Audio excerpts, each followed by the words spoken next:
Okay, so I'll start things off very quickly. So I'll just present Dr. Bell, who has organized this session with Dr. Aliverti, who will, I know, then introduce Dr. Aliverti. So I'm going to do that briefly, and then I'll sort of give you the floor and let you, the virtual floor, and let you take things over. So Dr. Bell is Professor of Contemporary British Politics at Savoie Mont Blanc University in Chambéry, France. She has published widely in the UK and France on authoritarianism in the British state, in journals such as the Observatoire de la Société Britannique, Race and Class, Theoretical Criminology, and Socialism and Democracy.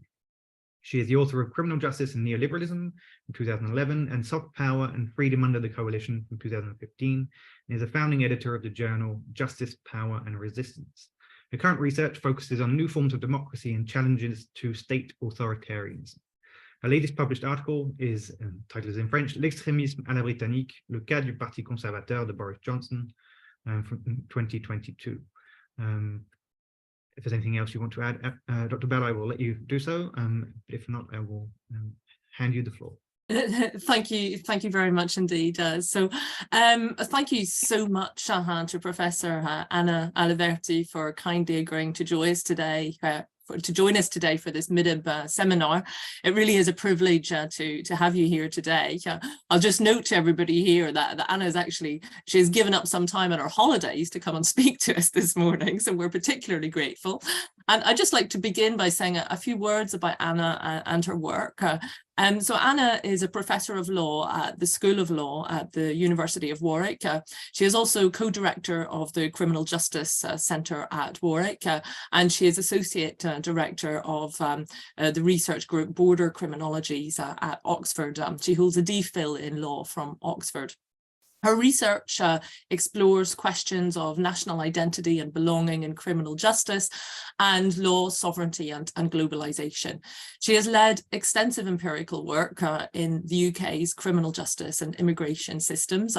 She is the author of Crimes of Mobility, published by Routledge in 2013, and most recently, Policing the Borders Within OUP. She was co-awarded the British Society of Criminology Best Book Prize for 2014.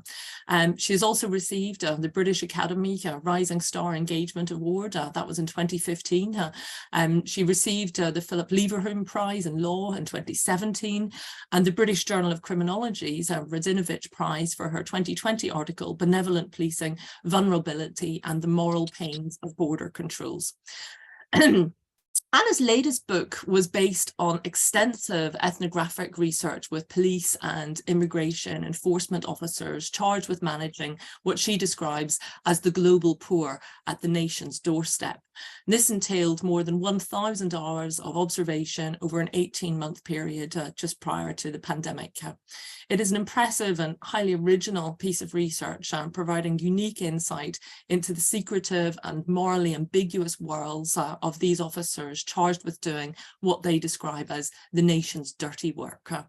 She reveals the contradiction between the semblance of order, control and security that border and immigration controls are intended to provide, and the often messy reality on the ground as rules are enforced in an often arbitrary and ad hoc manner, subject to banal logistical concerns, such as whether there are enough beds in a removal centre, seats on a deportation flight, or whether there are bilateral agreements in place that facilitate removal.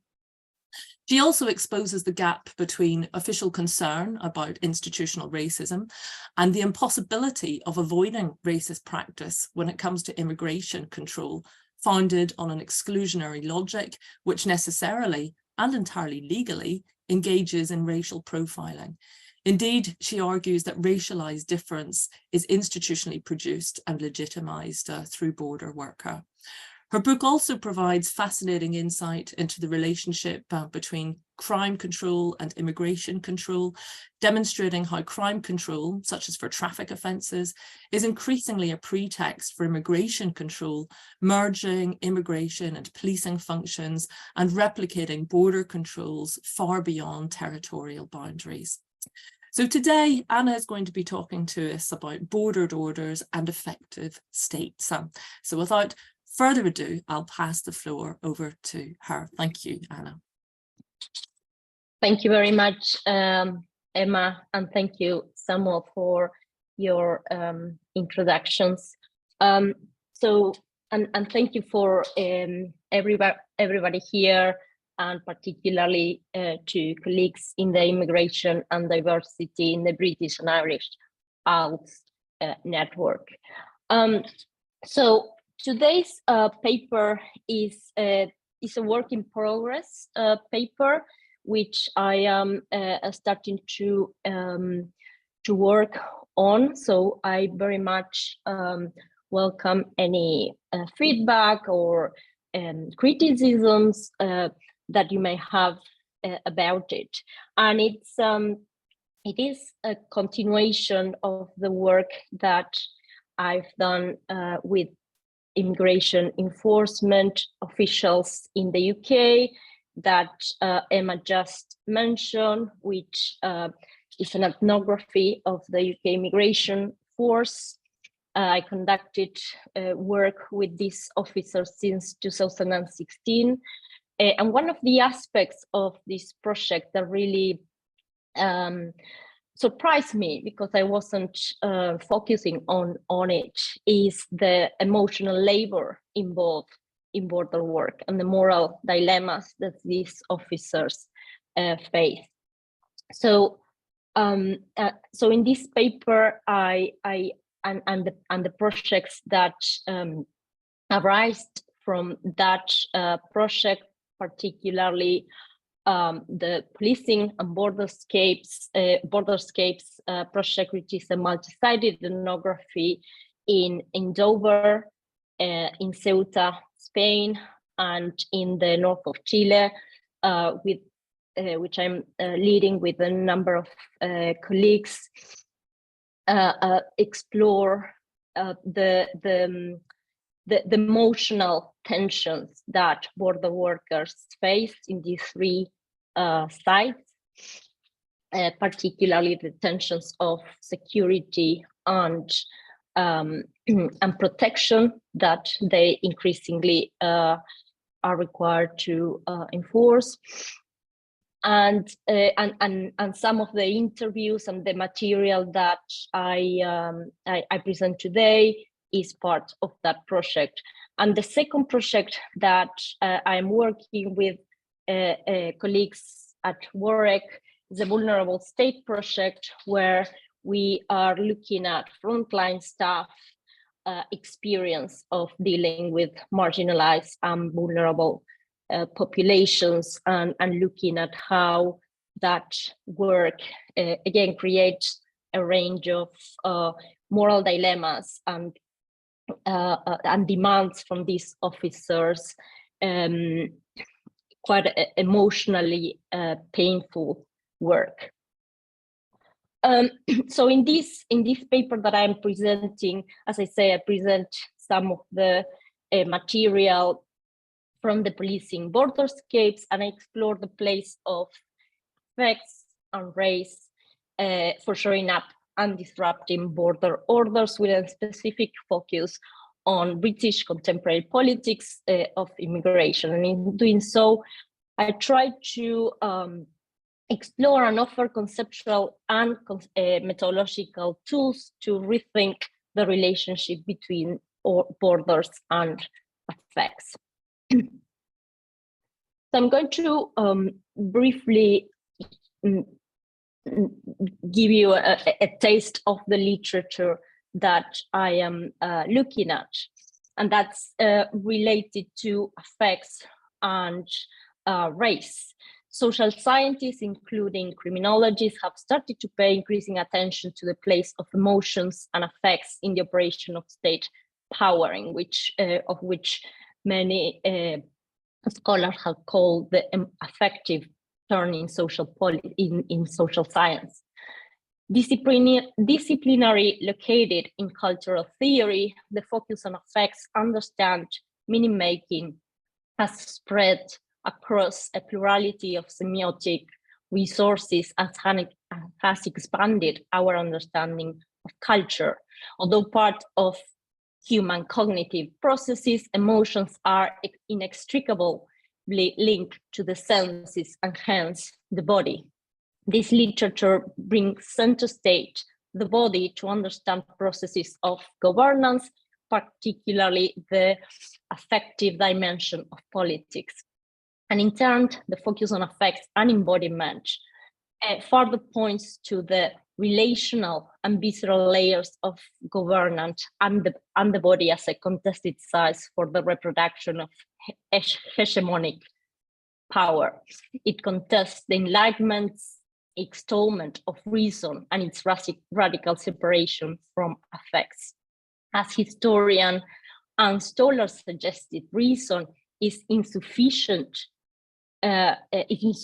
for governance. Affective knowledge was at the heart of colonial political rationalities. It serves to separate true Europeans from their colonized others, as racial membership was as much about the cultivation of culturally trained moral virtues and character as it was about the hue of skin. Affective education and the internalization of feelings of belonging in the European milieu was an important part of European children's schooling to instill a community of sentiments. Colonial governance engendered anxious and fearful states and obsessive attentiveness to imagined source of insecurity that help to forge technologies of security to guard privilege and sequester space, such as affective dispositions and the racialized sentiments that underpin them continue to shape structures of feelings across the colonial divide emerging forcefully in the quotidian conversations on urban decline and crime and permeating the political discourse on migration.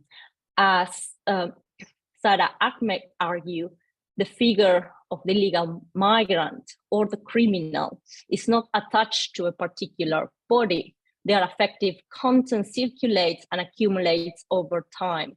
This circulation produces a differentiation between us and them, whereby they are constituted as the cause of our feelings of hate. It creates the boundaries that allow us to distinguish an inside and an outside, thus producing identifications and disidentifications, likeness and unlikeness. It is through how others impress upon us that the skin of the collective begins to take shapes, she argues. Emotions are therefore implicated in the making of unlikeness and the construction of the borders of belonging. Social construct and structure, she argues, such as a state and the nation become meaningful and felt as natural because of the labor of emotions, which operate at the bodily sensorial levels. Emotions are that implicated in the production of racialized difference, but also in its maintenance and contestation. And to question this oppressive sensory apparatus, we need to interrogate race in its sensorial, physical, and emotional habituations, and be attentive to the spaces of emotional ambivalence that it creates. As Martha Nussbaum elaborates, emotions are acknowledgements of neediness and lack of self-sufficiency. They reveal us as vulnerable to events that we cannot control and our interdependence with others. Racialized emotions such as disgust, hate, and shame are born out of our vulnerability and helplessness, and work to conceal weakness and restore presence.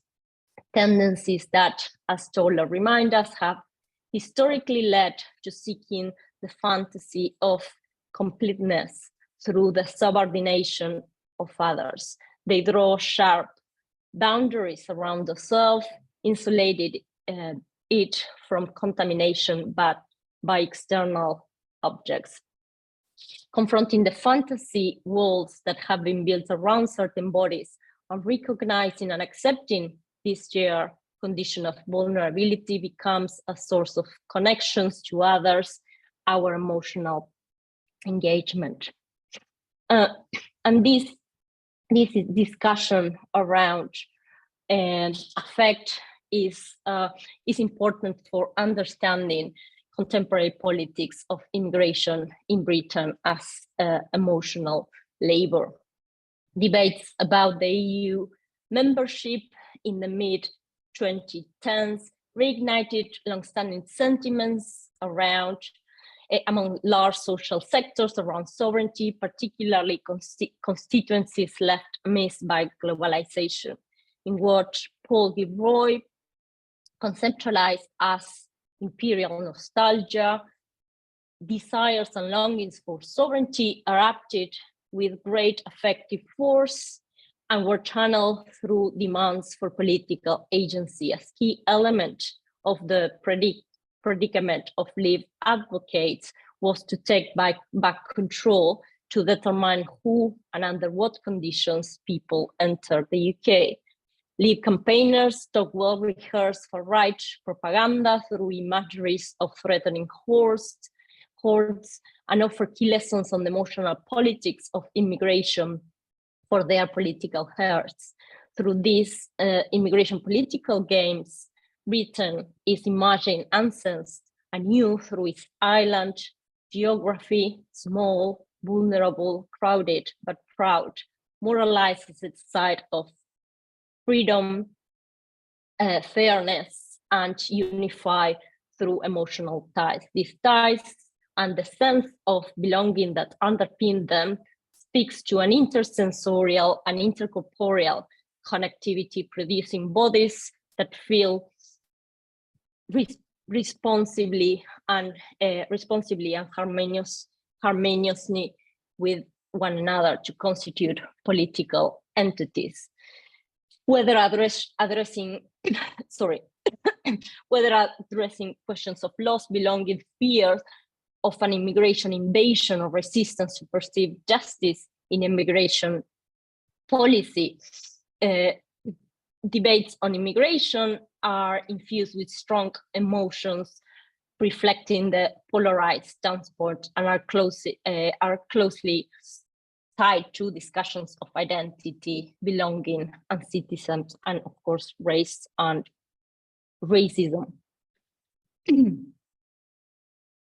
So even though the question of immigration receded briefly after the referendum, it continues to dominate political life in post-Brexit Britain. In just 2 years after formally leaving the UK, the EU, a major policy document and 2 new substantive pieces of legislation were introduced in Parliament.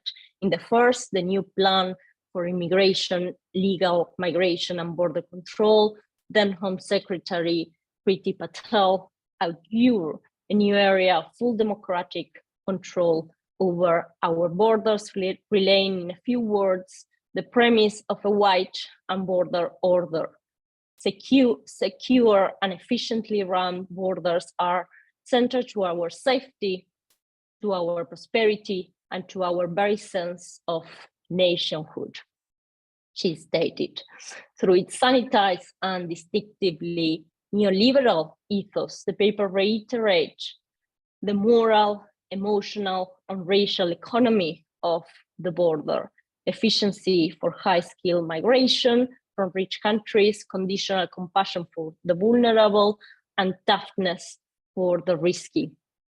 It was followed by 2 of the most draconian pieces of legislation passed in post-war times, both triggered by the upsurge in clandestine crossings from northern France since 2018. The first one, the Nationality and Borders Act 2022, and the illegal immigration bill that is being discussed in Parliament, which introduce a number of measures deter illegal and unsafe crossings and to appease post-Brexit paranoia, which, as we learn, requires ever more measures and demonstrations of security. With the image of the refugee crisis in the Mediterranean in 2015 well alive, these legislative reactions, which as a UN watchdog warned threatens to extinguish the right to asylum, remind us of the deep-rooted affective foundations of Britain and emotional work at stake in its defense as a space of privilege. Suella Breiman, the new Home Secretary, allusions to invasions to refer to the people in boats coming through the English Channel, and her constant reference to the millions of displaced and poor people around the world as migrants talk to Britain, sought to steer such paranoia. The White Cliff then in Dover and the spectacular scenery are once again the epicenter of immigration politics in the UK. And this is a site where I conducted my work with a team that was set up in 2018 made of border workers coming from different teams in the UK, and now has been institutionalized and is made of over 200 officers. This is a team made of border and immigration officers to receive, identify, and channel people arriving at Dover and surrounded coast areas, and it's called the Clandestine Operational Response Team, or CORT. So I conducted 21 interviews with members of this team as part of the BA project, the Policing Borderscapes project, to examine the competing functions of these workers to control and care the people that arrive, and the tensions and dilemmas such work create on this workforce. So the work of these officers, as many of them put it, is very much feeling work. Border control work exposes officers as human and ethical beings, and is inherently feeling work. The work of policing borders is mostly done through the senses, by reading bodies. What Jeremy, one of these officers, identify as a sixth sense to understand, to identify vulnerable people and risky people, and therefore the focus on affects and the senses is particularly important for understanding this kind of work.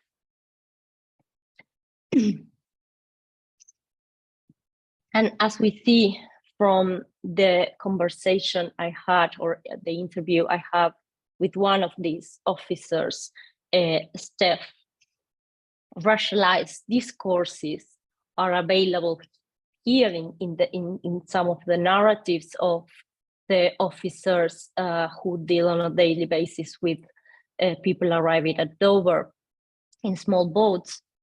So are available to enact perceptions of threat, which are already constituted as meaningful through particular histories of association, and which are further reinforced in different enactment. In this case, the fear and disgust that being in contact with particular people in the camp, in Manston camp, generate on her this idea of the touching of bodies, pollution, diseases, dirt, and of course sexuality, which she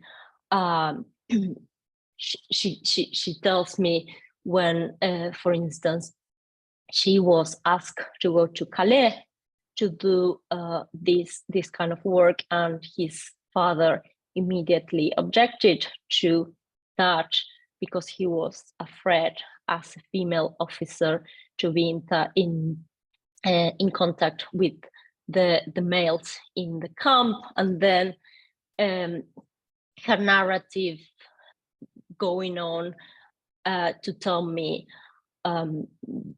any instance, for instance, of a man who touched her hair, and the disgust that produced, that require that prompt her to come back to her house and wash herself. And this is something that I noticed in many of the interviews and conversations I have with immigration officers, the question of dirty work in a very physical way, and the conduct of disposing clothes or washing themselves immediately after each shift.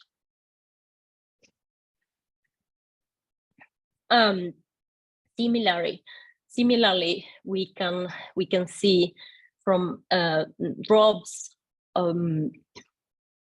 narrative, an interview narrative, that the question of anxiety and fear that generates on him being in charge of this camp, this migration camps, which at some point hosted 4,000 people.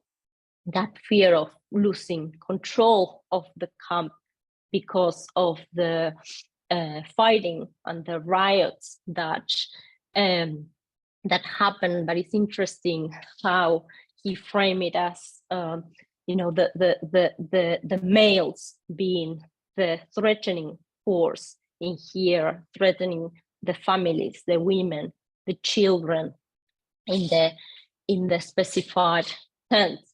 And then coming back at the end of it at this idea that if they lose control of this camp, these people will run free in society. So he feels like he has to protect his society from these people. And it reminds me, this quote reminds me of something Alexandra Halls, who has done ethnographic research in the center, in the detention center, mentioned.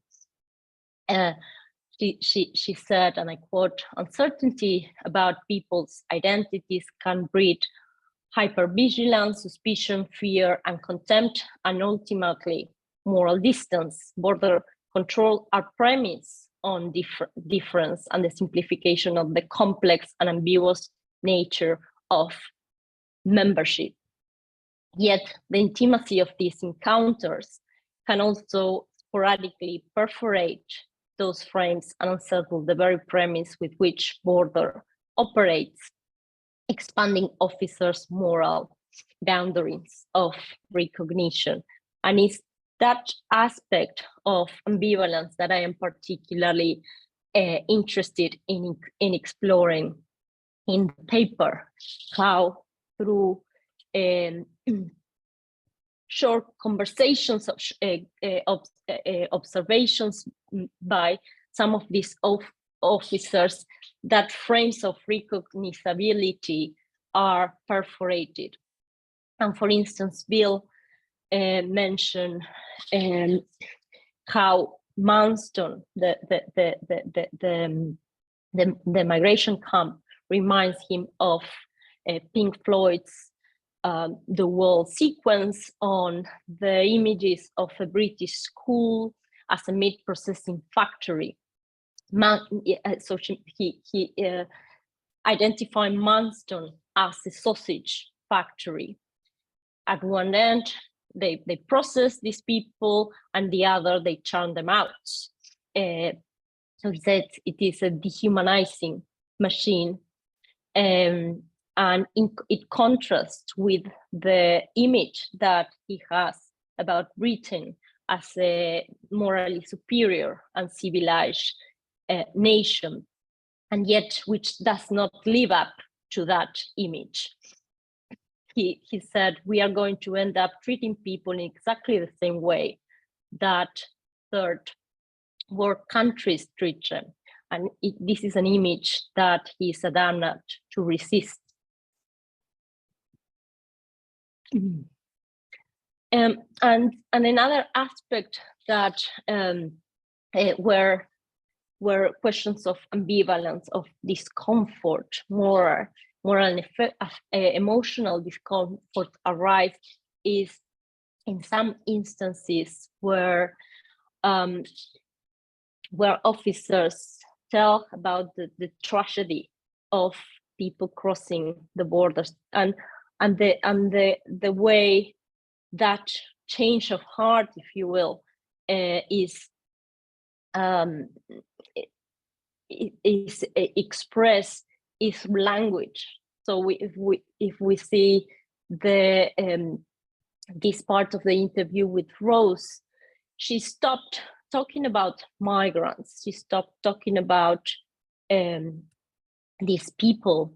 She started talking about a lady who lost her son when she was embarking on a small boat in northern France, and she sadly let vent that impotence, that she couldn't do anything to appease this woman who was crying desperately because she didn't know anything about what happened to her son. Intimacy and proximity with distant others and physical closeness to their suffering can unsettle the frames of recognizability that limit our moral bonding sentiments and responsibilities.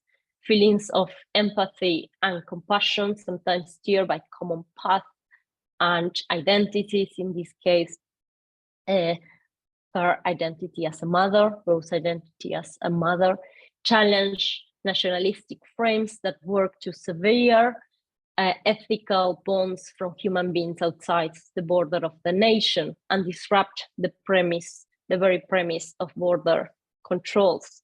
Although fragile and transient, such expressions momentarily allow them to acknowledge the space of convergence, recognition, and empathy that we share, and create spaces where officers as whole, Alexander Hall put it in the context of immigration detention, cannot help but be responsible for the other, and cannot help but recognize the arbitrariness of the lines dividing them with detainees.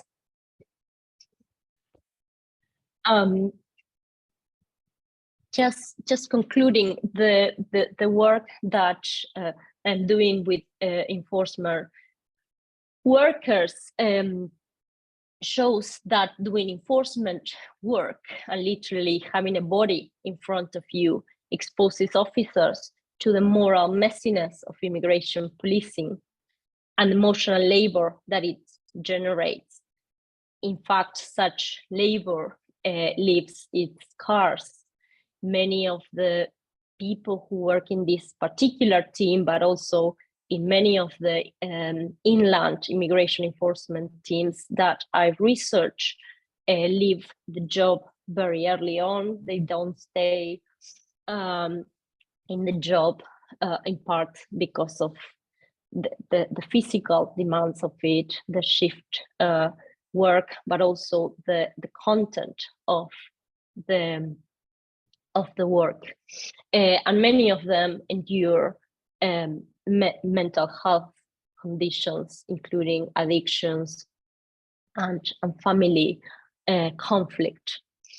Unlike politicians and managers, they face real people, while border work seeks to construct clean, untidy categories and to iron out the emotional and ethical dilemmas that characterize migration. Is controls those employed to enforce border often experience firsthand its complexities. During fieldwork, I witnessed glimpses of such emotional and moral dilemmas that a lived experience of shared humanity engenders.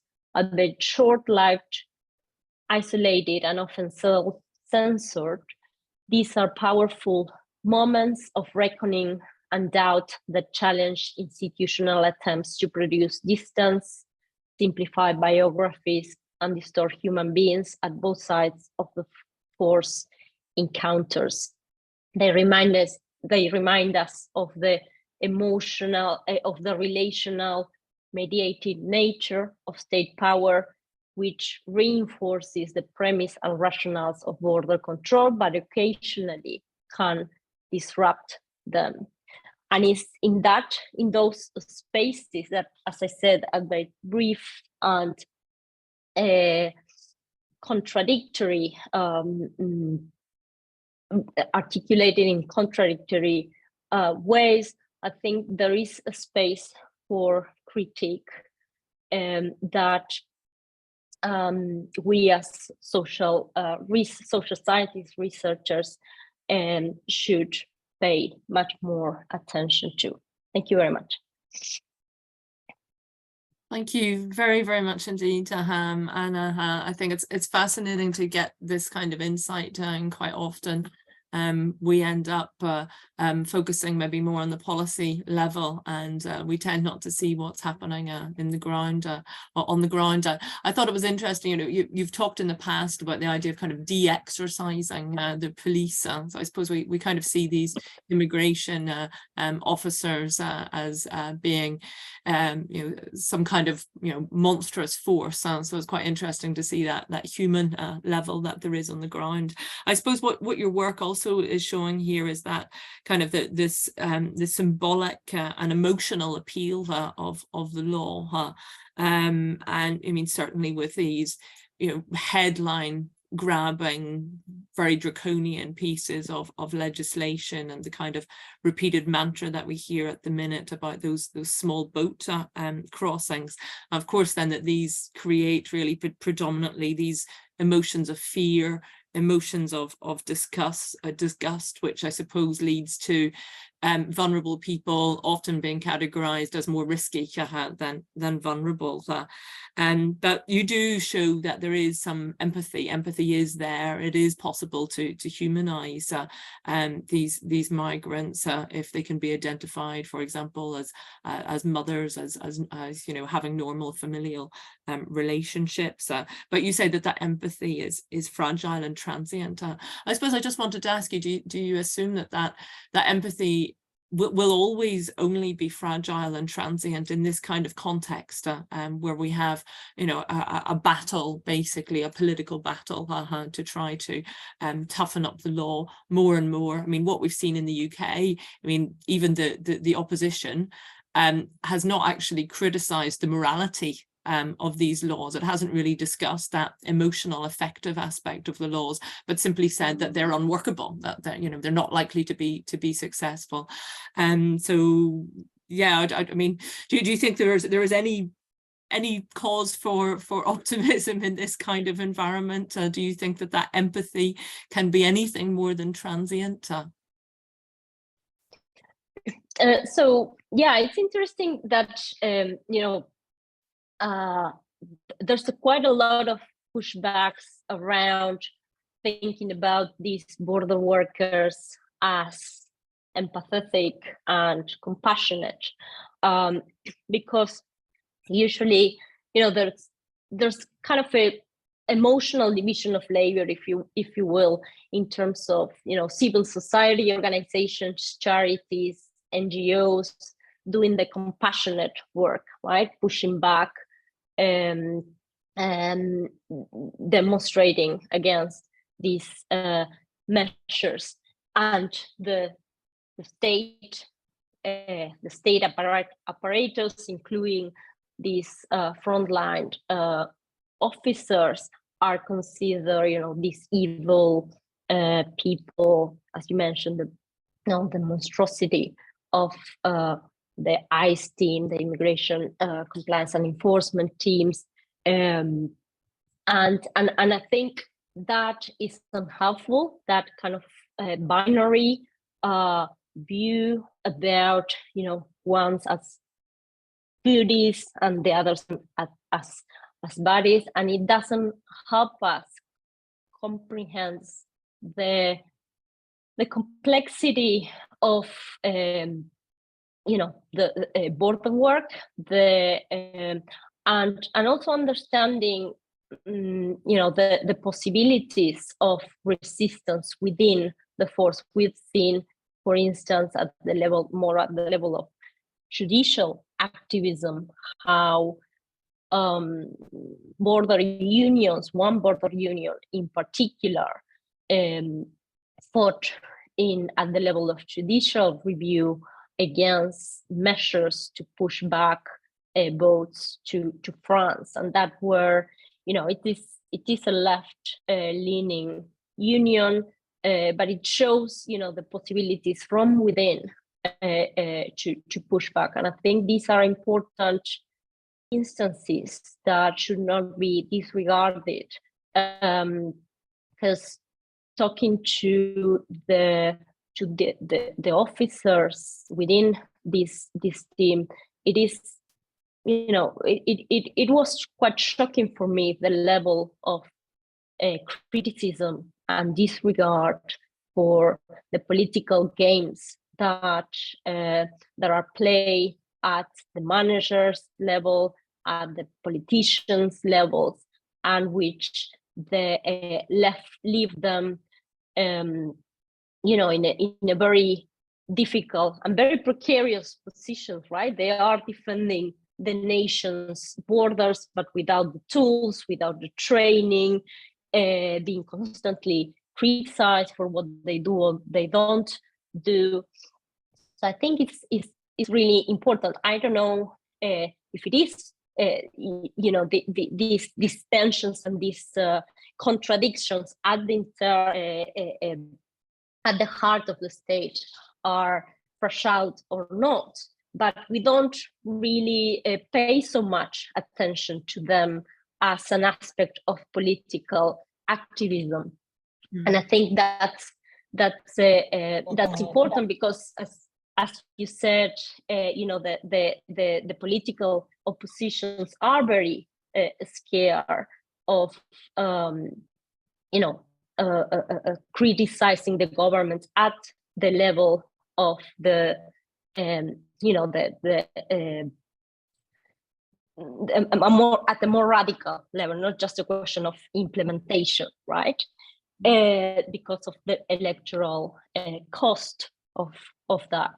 But I think, you know, these are considerations that the people who are doing the work at the border are very much alive to them. And you know, in terms of, for instance, many of the officers I spoke to mention, you know, if I was in the same position, not being able to feed my family, not being able to find work, I will do the same. I will just risk my life, right? So that empathic response is, you know, is not politically recognized as coming from the state itself. I don't know if I answered. Yeah, absolutely. Sure. Yeah, that's really fascinating. You know, the idea that, you know, there is some pushback, there is some resistance from within these services that are on the ground. I suppose the very fact that they even let you in as a researcher and they were prepared to share their experiences shows that, you know, there is this critical viewpoint. I see Vincent has a question. Well, thanks for a fascinating presentation, actually, which deals with aspects we haven't really dealt with so far as part of the MIDIM network. So that's very interesting, very valuable, I think, for everyone. I was thinking I had two questions about, the first one was about the, if any, the official response of the Home Office to the distress of some of the, immigration officers or border officers. Is this something which is taken into account, that is, public, or more, I don't know, discreet? I don't know if you've been able to identify that dimension. And then the second thing, we know that the British judicial system and the police forces in particular have been really lagging behind in terms of representing the ethnic makeup of the UK. So have there been any particular efforts at making immigration officers more diverse? I was wondering whether, or is it still an overwhelmingly white workforce that deals with potential newcomers? I was thinking in particular about the Pakistani community, because I if I'm not wrong, Pakistanis who are a well-established community in the UK continue to account for a substantial proportion of people seeking to come to the UK as refugees. And I was wondering whether they were taking the trouble of, employing people of Pakistani heritage, in these, police forces. Thanks. Thank you for those questions. Really interesting. I think one of the aspects of the project that I want to trace is that institutional support for officers, which is, so compared to my previous work with immigration officers inland, is much more present. So there was not so much, I think, institutional acknowledgement of the pains of border controls, the pains that it creates on these workers. Whereas in the Dover team, perhaps because of the conditions in which people arrive, the people that arrive, so babies, pregnant women, under conditions of hypothermia, many of them, so very, very precarious travel journeys, and many of them, many of these officers mention, how emotionally draining it is to that constant witnessing and having to deal with those conditions, but also the sheer numbers that arrives, and the haste in which they need to work on an everyday basis. And so the Home Office have acknowledged that those challenges, and they put together these streams, and this is the poster at the end of the presentation, was about these stream teams, just a trauma informed sessions that they provide to officers, and are basically provided by other officers, right? So not professional mental health practitioners, but officers within the Home Office, which is seen as by many people as completely counterproductive because of questions of confidentiality, because they don't trust those doing the work, but also because they don't have the time to commit to that work, right? They have their own full-time work and they do it on the side. And so it is very much criticized, the arrangements in place for supporting these officers.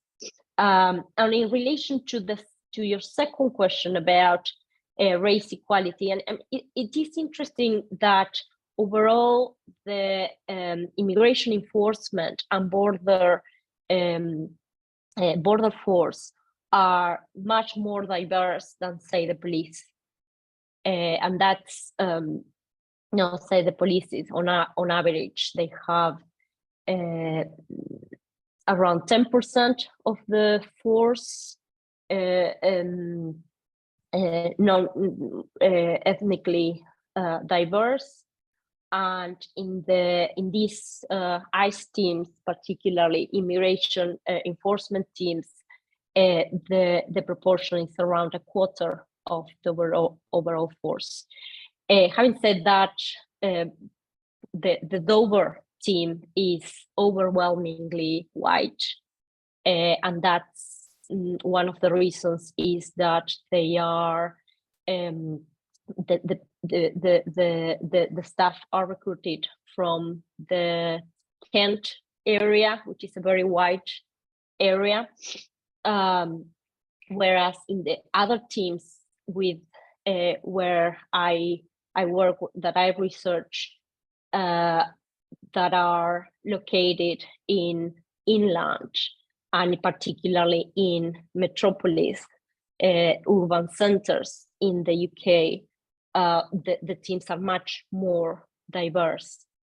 So that's a significant difference in the constitution of the teams at the port and teams inside. Thank you very much. I spoke to people. People I would define as progressive police officers working at a local retention center near the airport here in Toulouse, and apparently being assigned to that center is a nightmare for many of them, and they stay there for a couple of years, and then 1 year, 2 years, and then get transferred as much as possible. But there is no official recognition on the part of the local police here about that. But apparently a lot of people want to change jobs because they find it so hard. Thank you, Sonia. Yes, thank you. Hello, Dr. Aliverti. I have two questions. Now, the job of immigration police officers and frontline staff seems to be really physically demanding and precarious, but it is also strongly gendered, I think. So first question, did you have the chance to research gender specifically on the borders, on what you call borderscapes? And second question, there was a huge controversy around the Manston Asylum Centre in Kent last year, December. So by any chance, have you had the time to look into that as well? Thank you. Thank you, Sonia. So in terms of the gender, again, as the question of race, the immigration enforcement and border force as well. Just to mention that, because Vincent's question referred to that interchangeability of police staff in different areas, including detention, immigration detention. In the UK, the police is completely separate from the territorial police, is completely separate from border force and immigration enforcement. So they are different forces, and in the same way that the question of race and the question of gender was is something that policing scholars have criticized as an aspect that that is not taken into account in recruitment, in progression, in the police force, and as a something that impacts on the very ethos of the police in terms of use of violence, in terms of discrimination and racism, misogyny, etc. So in the immigration force, the distribution of gender. Sorry, was my Outlook. the distribution of gender is much more equal in a sense. I think it's around 50% of the workforce in operational tasks and in administrative tasks is taken by women, and the teams both at at the border and inland are very much gender diverse. It is interesting that nonetheless of that kind of ratio, it is interesting that very similar gender patterns of policing work features in those teams. So, for instance, women are more likely to pick up work of care, of protection, of working with vulnerable groups that are generally as well much more emotionally intense, whereas male officers are, tasked with more violence-led and enforcement-led roles. So, sorry, Sonia, did you have another question? I missed it, I think. Yes, it was regarding the controversy at the Manston Asylum Center last year, just by Brian Jones. Thank you. Yeah. So the Manston camp became, a scandal in part because it is a place not suitable for detention of people. It is made of tents, and the conditions inside these tents are very informal, very not quite prepared to hold people, families, people with health conditions, very serious health conditions. And when I visited Manston, I visited the camp in 2 occasions. It was just after, one day after that, everybody was channeled through other places in the UK. So there was nobody there.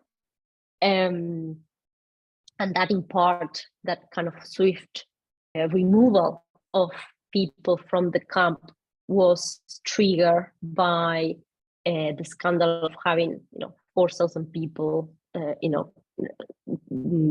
more than any prison in the UK, the capacity of any prison in the UK, having them in an unsuitable place, and then the death of a person there triggered that very quick response. So when I went there was nobody in the 2 occasions.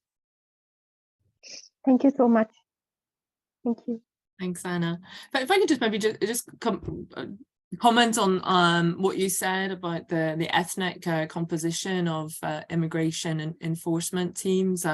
I mean, as you've said previously, of course, yes, they are more ethnically diverse, but they're dealing with a population that is, of course, automatically ethnically different.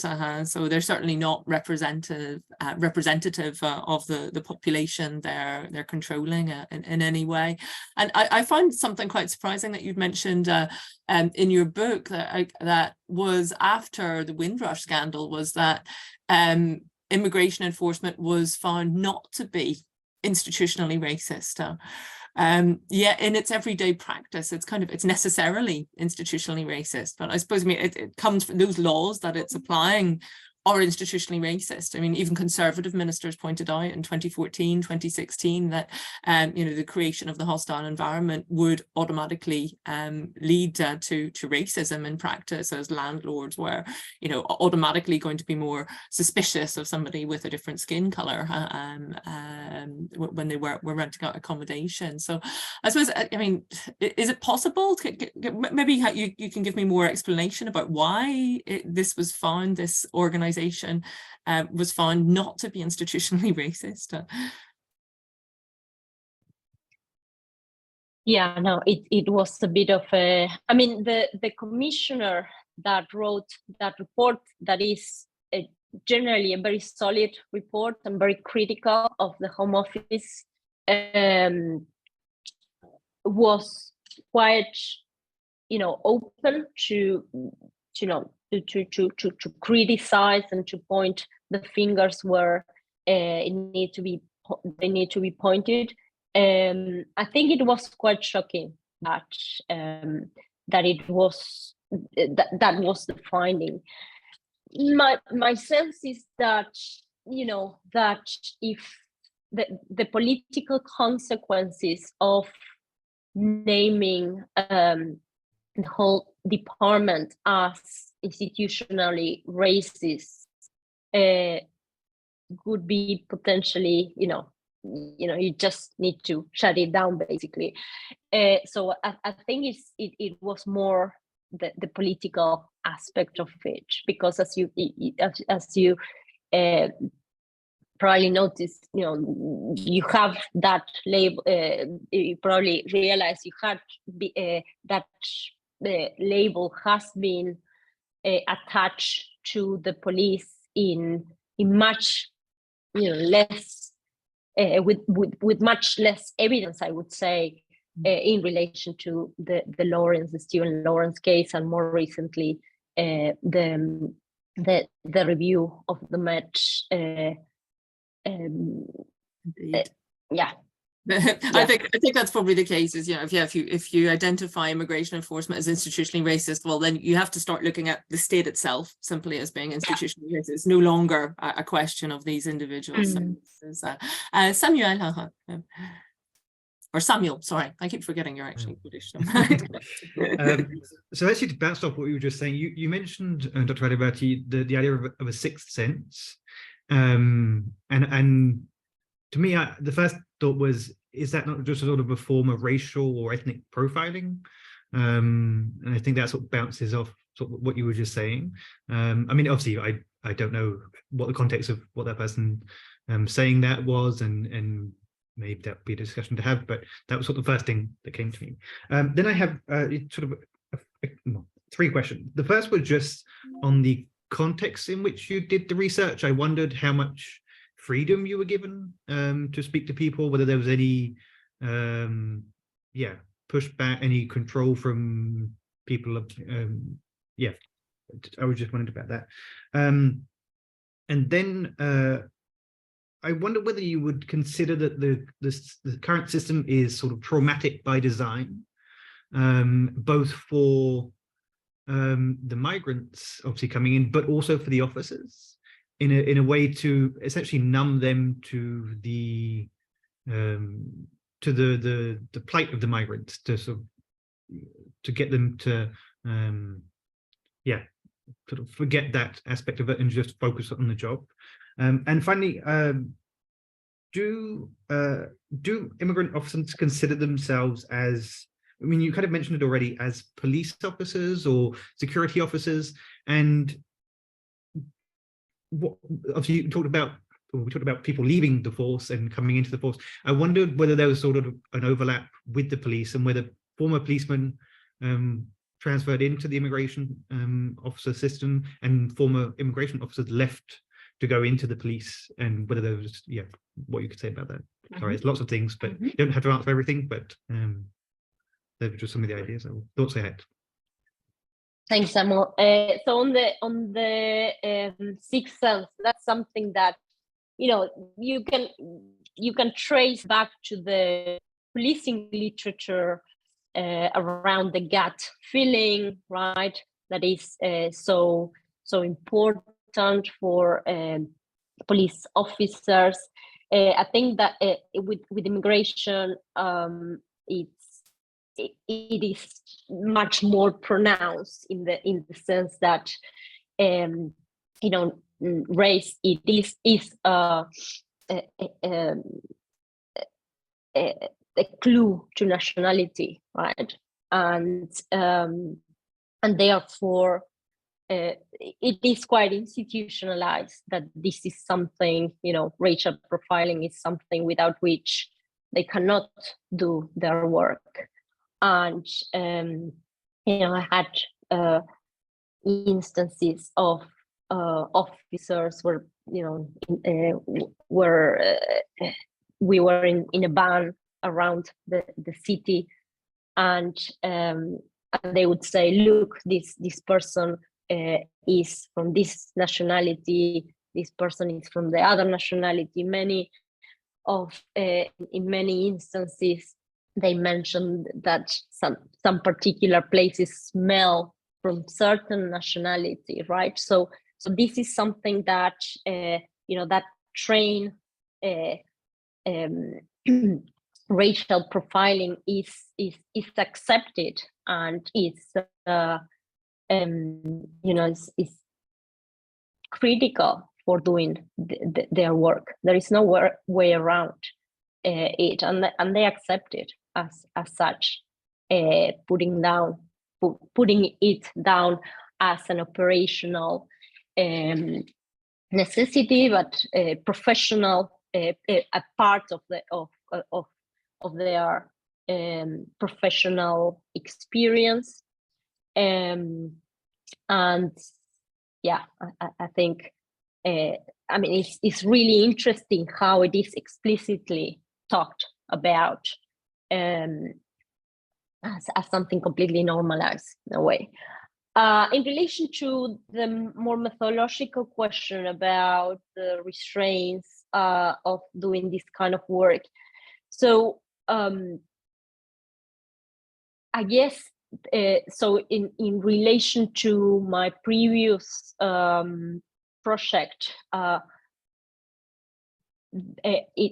because it is such a controversial aspect and such a sensitive aspect, what I did is very much start from the police, where there is a more institutional process to request research access, and from then on work my way through the immigration bureaucracies, because immigration staff work in many ways with the police. For instance, in custody, they have immigration officers in police custody to check the identity of people entering in police custody.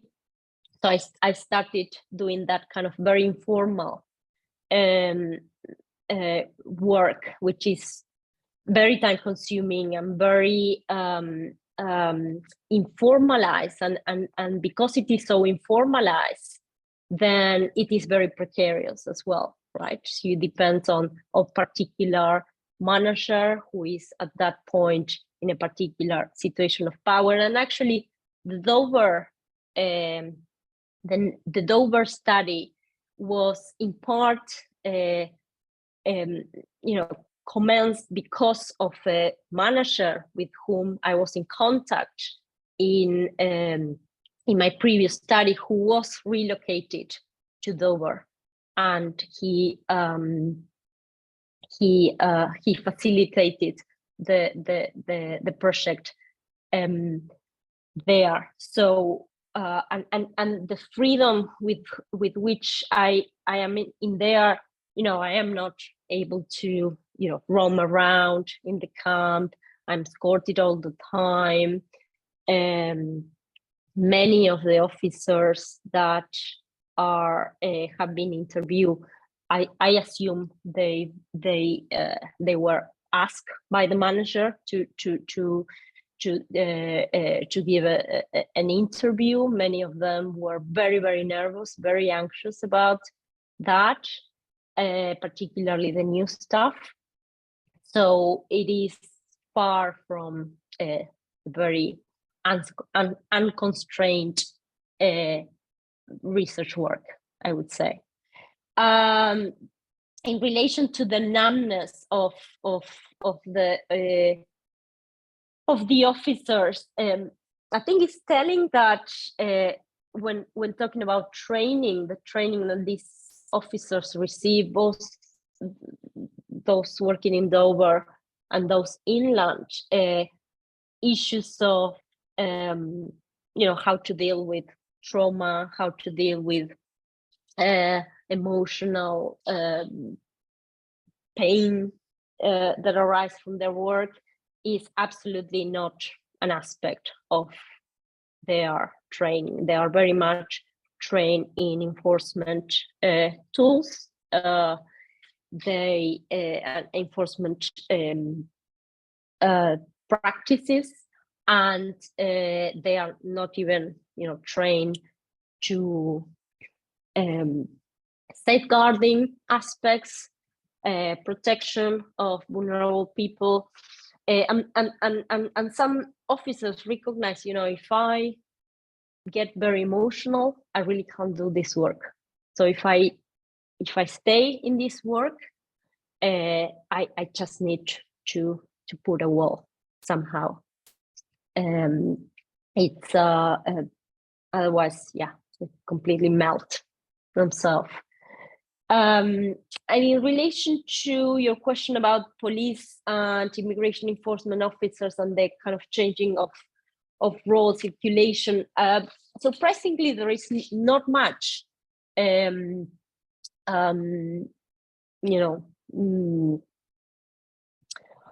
revolving the doors, if you will, of people changing within both institutions. Immigration officers come from very diverse backgrounds, unlike the police, which is, generally they are teachers who didn't have the money to pay the rent, so they switched jobs. They were healthcare and staff, again, because of austerity. They wanted a better paid job. Many, very, very few people came from enforcement work, such as security, for instance, or the prison service. There are a few, but it's not an overwhelming portion of the workforce. So that's really interesting in itself, and how that background shape they are, and also the reasons for joining, right? Like the recruitment of social workers, which are unable to do what they were trained to do, and they have to move to an enforcement work. Thank you. Any other questions? Maybe I could just come back, maybe just one final question about just leading up from what Samuel asked you about the difficulties you encountered doing this kind of research. You've told us about the practical difficulties you had in terms of access, and the fact that you were always escorted and lacked a certain amount of freedom. And you mentioned at one point in your book, you talk about how this kind of ethnographic research engages the full humanness of the researcher. And I was just wondering if you're happy to talk about it at a more personal level, the kind of difficulties that maybe you had with this sort of very emotionally difficult research, obviously. If you want to answer, you don't have to.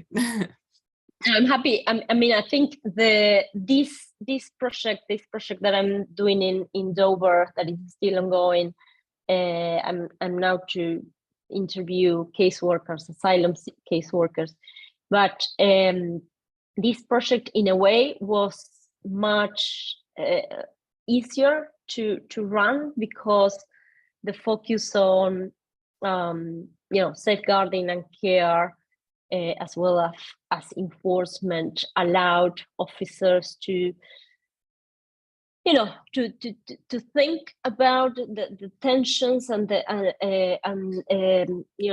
dilemmas that they face, and perhaps are aspects that they never talked about with their managers or with the or with other researchers, and kind of in a sense humanize them against that, political environment of that very much vilify these people.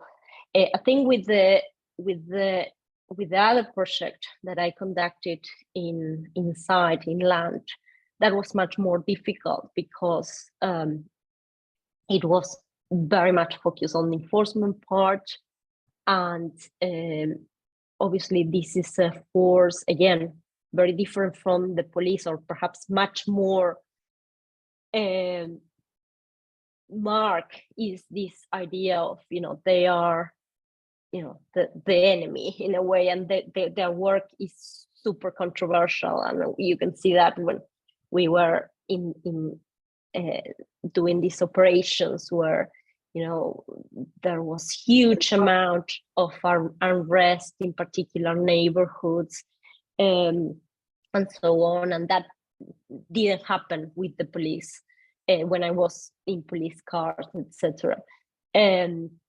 So I think it was a very controversial place to do research, and that was felt in many ways.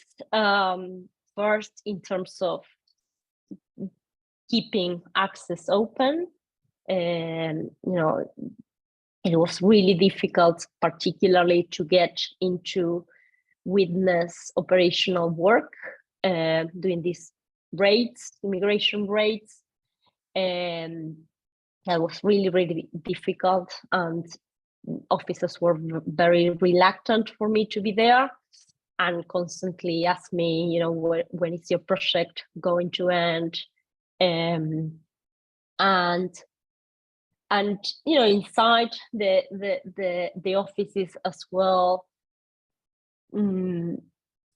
quite a not very pleasant comments, and this sense of being, a suspicious other outsider that make your presence very uncomfortable all the time. So that is really draining to feel that. So in a sense, I was a bit relief when I finished fieldwork, because it was, I can imagine you've chosen a very emotionally challenging subject matter, but it's absolutely fascinating. Any other last comments or questions? I think we can leave it there and let you get back to your holiday. Thank you so much for joining us. For making yourself available and Thank you for very much. doing such fascinating presentation. Thanks again. Thank you. Really. Bye. Thanks for the invitation. Thank you very much. Goodbye.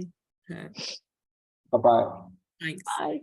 We can maybe, sorry, just one thing, and I suppose we can send you the link for the video recording, and that way if you want to share it with anybody else, obviously feel free to do so. And apologies again, there weren't so many people here today, but I really think that there are a lot of people who do listen afterwards. So as we said, it's just the context of holiday period, strikes, all sorts of different things going on. So thank you. That's absolutely fine, and I really enjoyed having this conversation. I think it's really nice set up. Thank you very much for your questions. Thanks. Bye. For your time again and your responses. Bye-bye. Bye. Bye.